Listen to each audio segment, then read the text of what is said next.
نەورۆز لە نێو یاریگای زانکۆ لە یەکێک لە یاریەکانی هەفتەی حوتەمی خولی نایابی کوردستان میوانداری لە زاخۆ کرد کە پێش ئەنجامدانی ئەم یاریە هەردوویانە بە 9 خاڵەوە پلەکانی حوتەم و هەشتەمیان گرتبوو.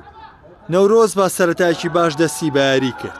لە خولەکی 16ی سەرەتای یاریەکە ئیلمانڕۆکان توانی گۆڵی پێشکەوتن بۆ نەورۆز تۆمار بکات.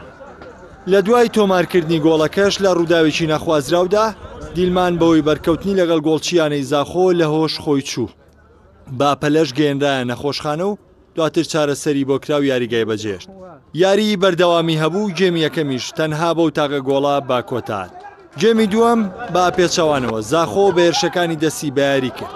لە چەندین هەوڵدا هەوڵیدا بگا بە گۆڵی نەورۆز و گۆڵ یەکسان بوونەوە تۆمار بکاتەوە. بەڵام سەرجەم هەوڵەکانی بیاکام دەرچوون. سەرنجامی ژیارەکە با تاقە گۆڵێک لە سوودیانی نەورۆز بە کۆتا هاتوو. یانەکە چوارەم سەرکەوتنی لە مەرزەی خولی نایابی کوردستان دەسەبەر کرد.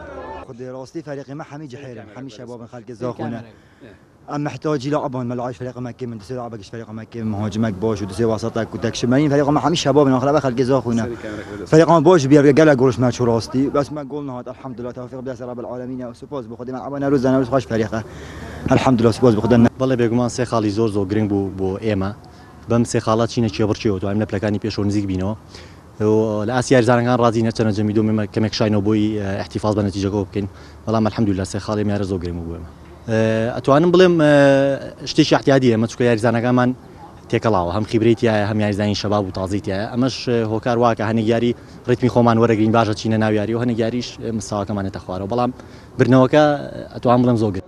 پاشەم سەرکەوتنەشی نەورۆز توانی لە ڕیزبەندی هەنگاوێکی باش هەڵبگرێت و با شێوەیەکی کاتی توانی سەر بکەوێتە پلەی چوارەمی ڕیزبەندی خولەکە.